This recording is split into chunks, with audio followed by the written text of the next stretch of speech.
Bismillahirrahmanirrahim. Assalamu alaikum students. I'm here again, Miss Nahid, and with the chapter number 7, main crops. Main जैसा कि हमने पहले भी पढ़ा था, सबसे पहले हम देखते हैं कि व्हाट इज़ एग्रीकल्चर या एग्रीकल्चर होता क्या है. ठीक है. The art and science of growing plants, other crops and the rising of animal for food, other human needs और इकोनॉमिक गेन्स. ये प्रोसेस जो है ये कहलाता है एग्रीकल्चर प्रोसेस. ठीक है. अच्छा, agriculture consist on crops, live stock farming and fishery. ये तमाम चीज़ें जो हैं ये इसके अंदर डिस्कस हम करने वाले हैं इस चैप्टर में इंशाल्लाह. Agriculture sector in Pakistan as you know that Pakistan is an agricultural country, और Pakistan has a rich and vast natural resources based convert various ecological and climatic zones. जैसे हमने पिछले चैप्टर में पढ़ा था क्लाइमेटिक जोन के बारे में.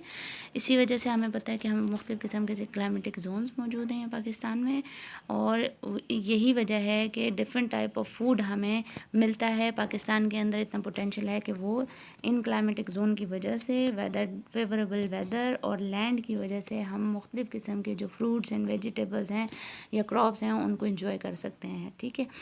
Agriculture sector of Pakistan is the major contribution of economy and is widespread all over the country.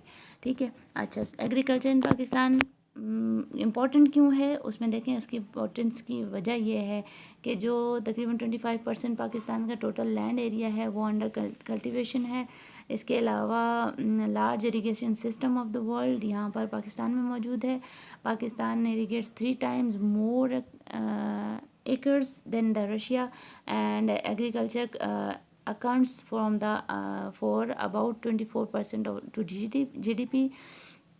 Labour force तकरीबन 43% लेबर फोर्स जो है वो एग्रीकल्चर सेक्टर से बिलोंग करता है, और मोर देन 50% जो लेबर है वो डायरेक्टली और इनडायरेक्टली इन्वॉल्व है एग्रीकल्चर सेक्टर में. ठीक है. अच्छा, क्रॉप्स ऑफ पाकिस्तान कौन सी होती हैं. The crops contribute more than 70% of GDP from the agriculture sector.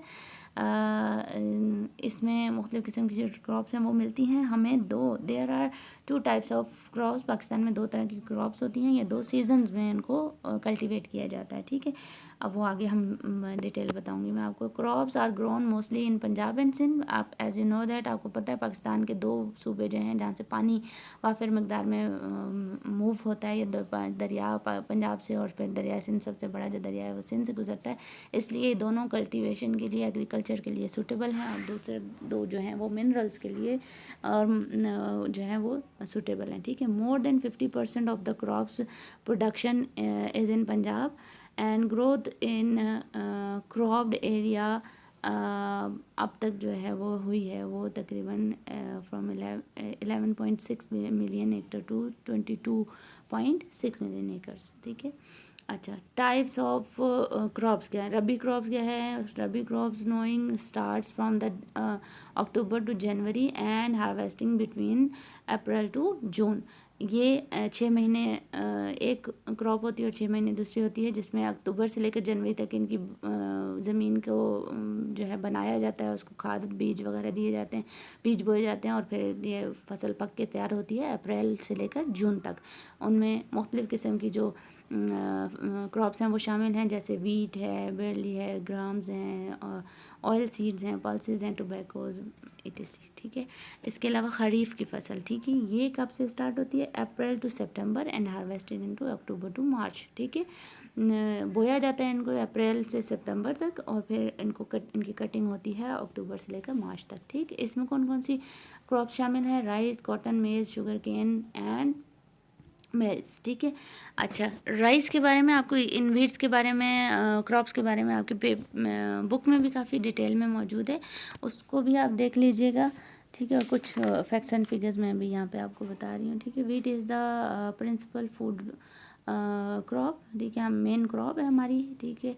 अच्छा, the share of wheat is 3% to GDP, wheat output is 23.52 million tons and its contribution is 14.4 to valuable needed agriculture, ठीक है। Rice आपको पता है stable food है। आप हम अगर घर में रोटी नहीं बन रही होती है, आटा नहीं इस्तेमाल हो रहा होता, तो दूसरा ऑप्शन हमारे पास क्या होता है? ऑब्वियसली मम्मा राइस बना दें, ऐसा होता ना, तो वो हम राइस को स्टेपल फूड के तौर पे इस्तेमाल करते हैं। यानी सेकंड ऑप्शन हमारा, अगर हमने वीट यूज़ नहीं करना तो हमारा सेकंड ऑप्शन क्या होता है? राइस होता है। साउथ एशिया के मोस्टली कंट्रीज़ में ये फर्स्ट ऑप्शन है। जैसे पाकिस्तान में तो हम लोग वीट को इस्तेमाल करते हैं, जैसे अगर इंडिया और बांग्लादेश में अगर हम देखें तो ये that is the first food crop, ठीक है।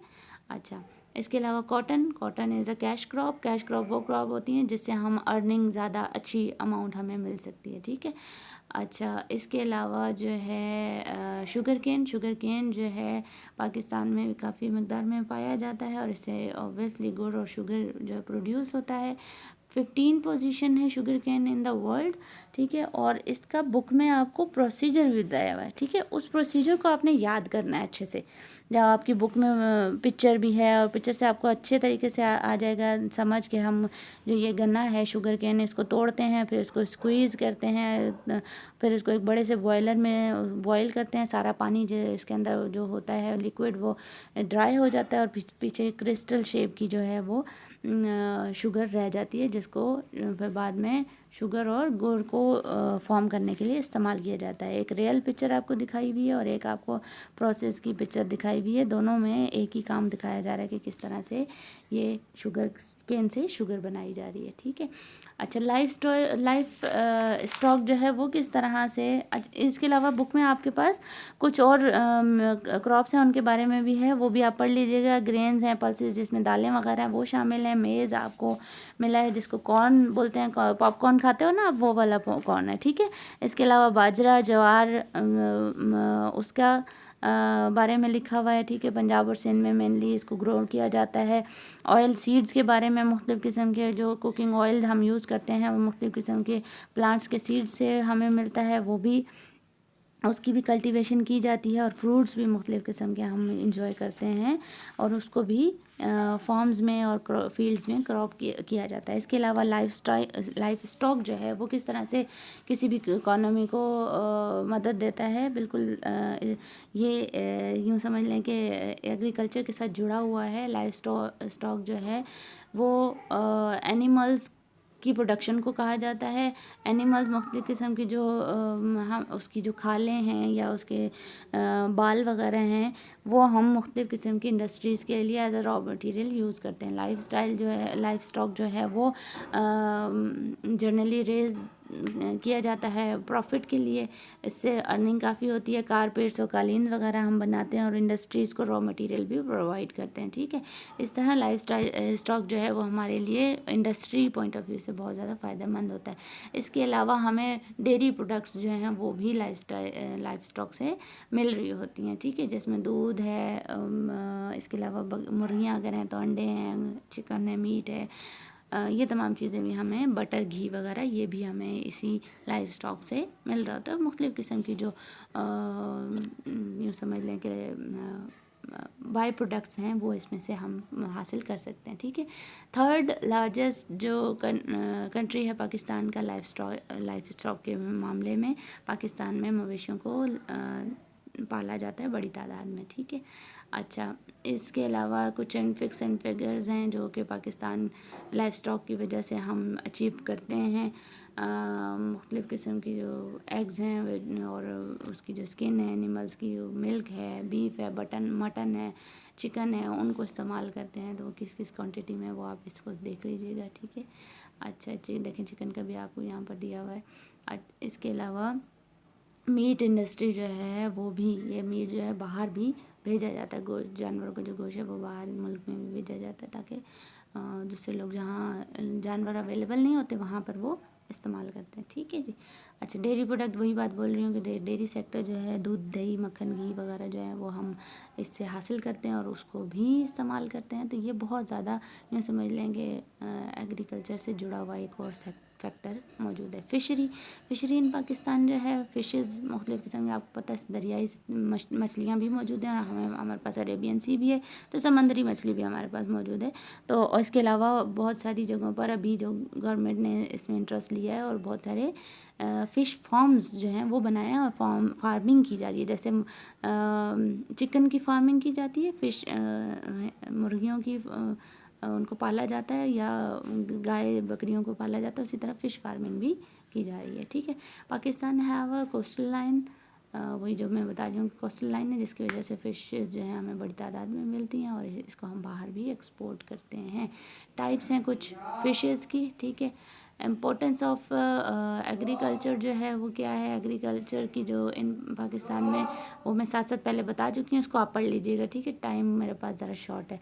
Okay, answer the all question given in your text book page number 35। आपके पेज नंबर 35 पे जितने भी क्वेश्चन हैं उसका आंसर आपने देना है। Best of luck, thank you so much, have a good day, अल्लाह हाफिज़।